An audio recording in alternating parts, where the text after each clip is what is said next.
Bonjour à toutes et à tous et bienvenue pour la seconde partie de ce classement des 50 meilleurs combattants de Game of Thrones, avec aujourd'hui les personnages situés de la 24e à la très convoitée première place.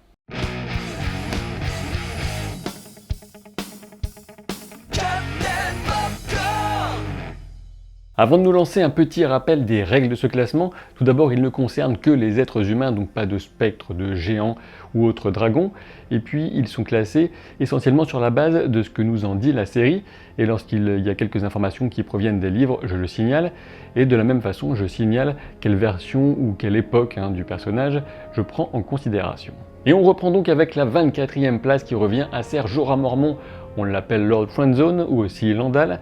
Il est le fils de Jeor Mormont et de ce point de vue, on peut dire que le fruit n'est pas tombé loin de l'arbre, comme on dit, puisqu'il a à plusieurs reprises eu l'occasion de prouver ses prouesses au combat. Et il le fait dès la première saison en abattant Koto, un sang-coureur de Khal Drogo.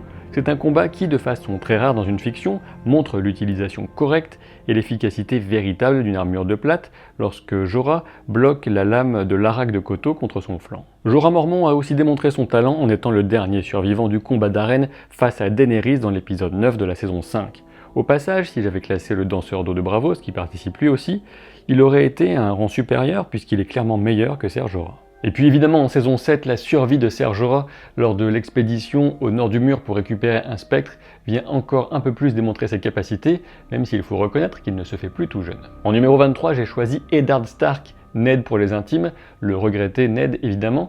Il s'agit là d'un cas d'école pour ce qui est des différences de classement de combat entre la série et les livres. En effet, dans la saga littéraire, Ned est de son propre aveu un combattant plutôt passable, mais la série a décidé d'élever un petit peu son niveau. On en prend conscience à deux reprises, la première étant bien sûr sa confrontation avec Jaime Lannister dans les rues de Port-Réal face au lupanar de Littlefinger. On se rend compte alors que Ned est suffisamment bon pour donner un peu de résistance à Jaime.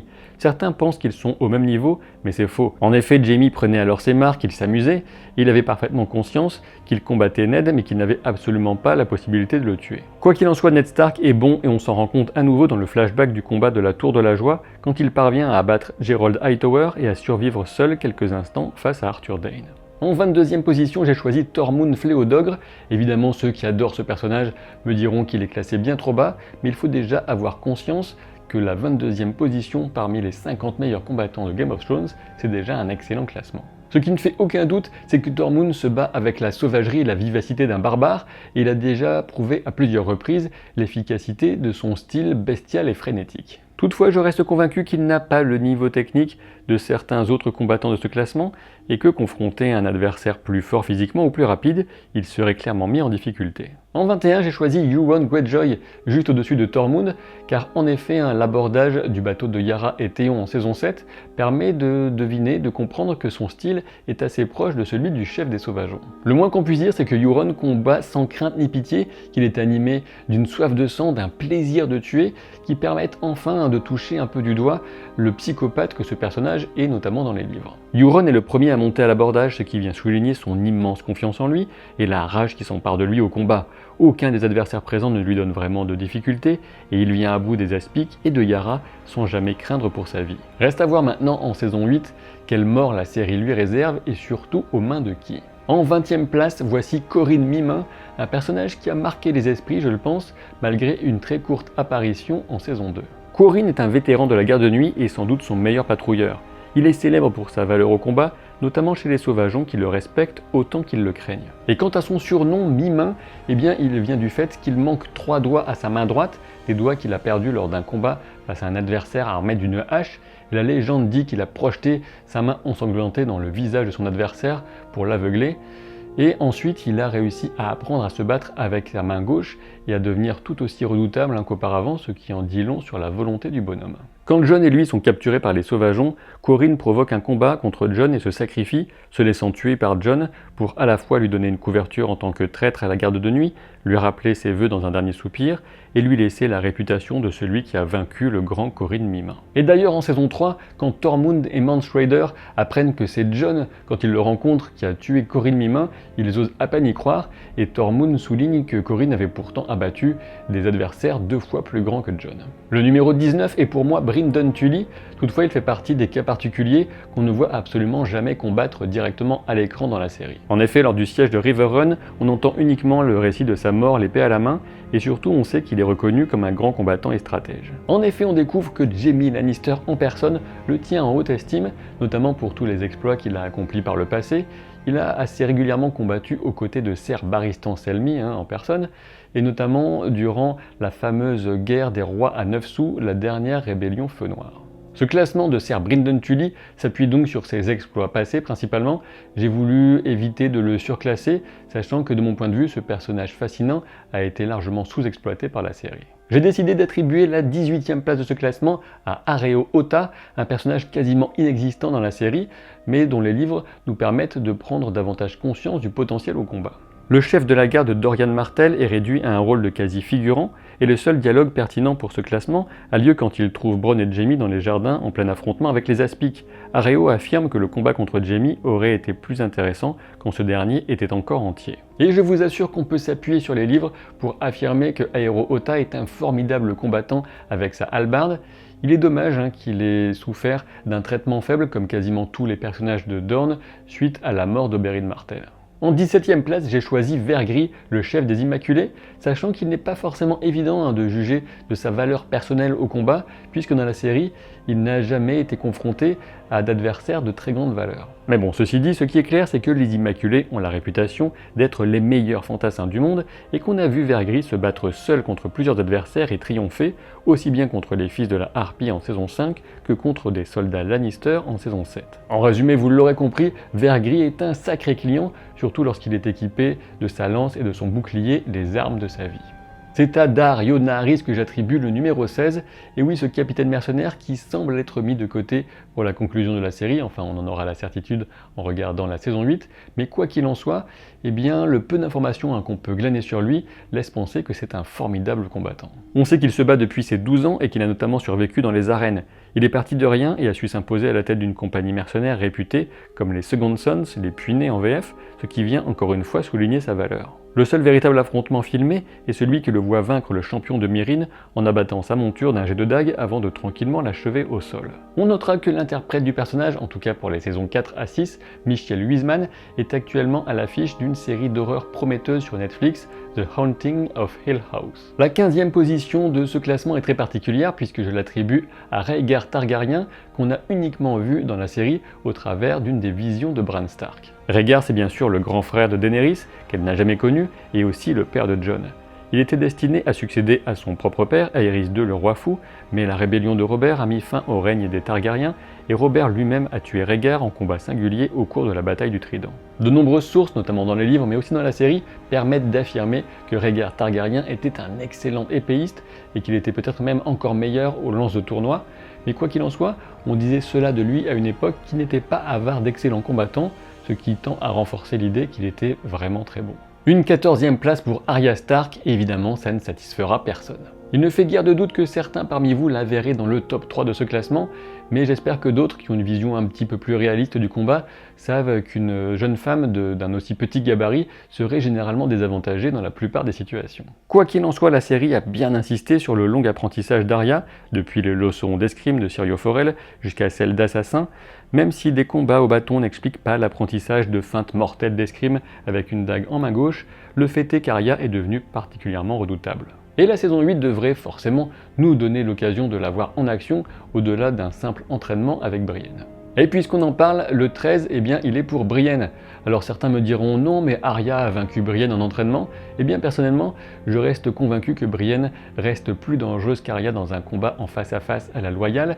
Et puis, si vous n'êtes pas d'accord, la limite, c'est ce qui fait le sel aussi de ce type de classement. Il me semble qu'il n'est plus vraiment nécessaire de rappeler en détail les nombreux faits d'armes de Brienne, qui, de mon point de vue, a malheureusement été un peu sous-exploité en saison 7. J'espère qu'ils se rattraperont avec elle en saison 8. Bon, et puis au passage, les œillades de Tormund, elles font sourire 2 minutes, mais si on aime Brienne, c'est surtout pour ses valeurs, son amour pour Jaime et sa capacité à botter des culs de mecs qui se croient toujours meilleurs qu'elle. En numéro 12, j'ai décidé de mettre un personnage qui est quasiment impossible à classer objectivement, et il s'agit de Jaqen H'ghar. La seule certitude qu'on a sur lui, c'est qu'il est un maître assassin, le meilleur de tous certainement, qu'il est capable de tuer n'importe qui en usant de divers pouvoirs et subterfuges. Ceci étant posé, que sait-on vraiment de ses capacités de combattant en face à face? Eh bien pratiquement rien, c'est donc essentiellement sur la base des informations issues de mon petit doigt que j'ai envie de le classer aussi haut. Et sans doute aussi quand même, parce qu'on ne survit pas aussi longtemps à de telles occupations dans la vie sans avoir de sacrées capacités de combattant. Encore un classement qui aura certainement des tas d'opposants mais aussi des tas de partisans, je l'espère, dans les commentaires.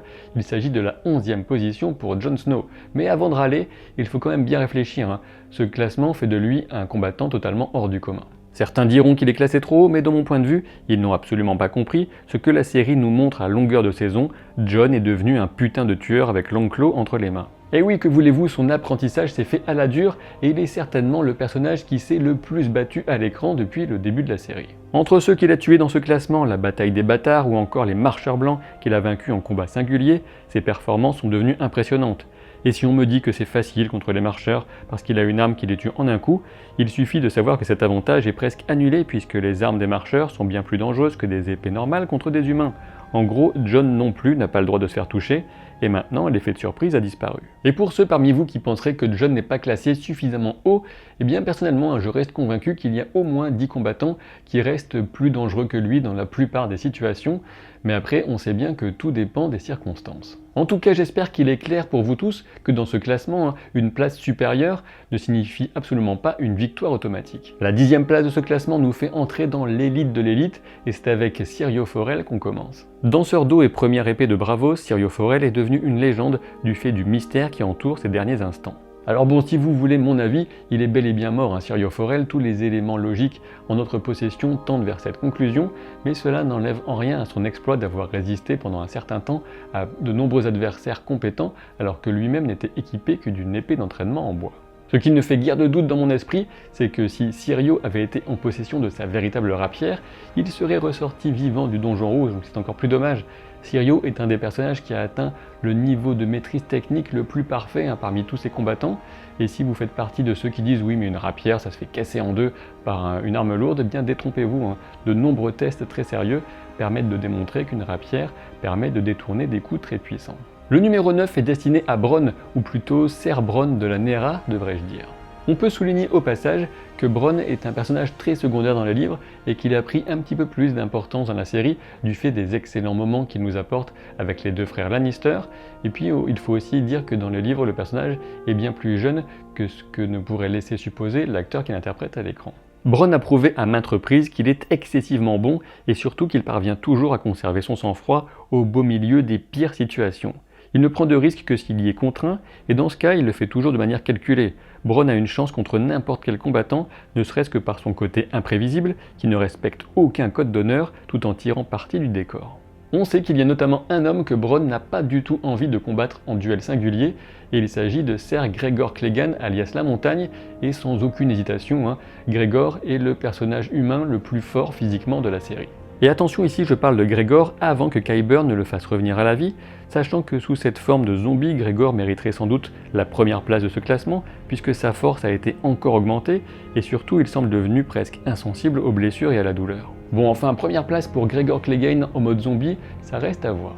Alors oui, on le sait, on a pu le constater, Gregor Clegane est plutôt lent, mais il compense largement ce désavantage par une allonge, une force de frappe et une armure toutes trois prodigieuses. En effet, il est le seul capable de porter une armure de plate aussi lourde et on ne peut le blesser qu'en le touchant aux jointures. Même désarmé, Gregor reste toujours un danger mortel, comme Oberyn l'a appris à ses dépens. En 7ème position, j'ai choisi Jason Momoa, enfin je veux dire Khal Drogo. Et son cas fera sans doute, comme bien d'autres, l'objet de débats, mais pour moi il ne fait aucun doute qu'il fait partie des tueurs les plus dangereux du monde de Game of Thrones.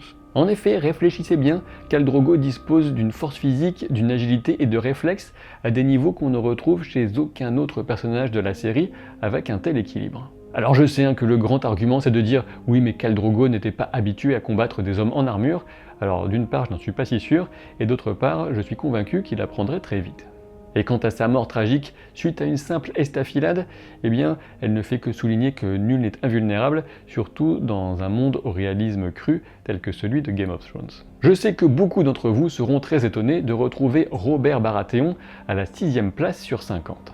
Attention toutefois, il est évident qu'ici, j'ai eu envie de classer le Robert Baratheon dans toute sa gloire, dans toute sa jeunesse, alors qu'il était ce chevalier fougueux et puissant qui a renversé avec sa rébellion la dynastie des Targaryens. On ne voit rien de ses exploits dans la série, mais il est établi qu'il était totalement exceptionnel par sa force autant que par son talent lorsqu'il maniait son marteau de guerre au cœur des multiples batailles qu'il a livrées en y participant en personne. Dans la série, évidemment, il n'est plus que l'ombre de lui-même, après 15 années de pouvoir, d'alcool et de bonne bouffe, mais croyez-moi quand je vous dis qu'à sa belle époque, presque personne ne pouvait lui tenir tête. C'est nul autre qu'Oberyn Martell que j'ai placé en numéro 5 de cette liste. La Vipère Rouge a marqué la série de sa présence étincelante et son affrontement contre la montagne reste à jamais un moment très fort de Game of Thrones.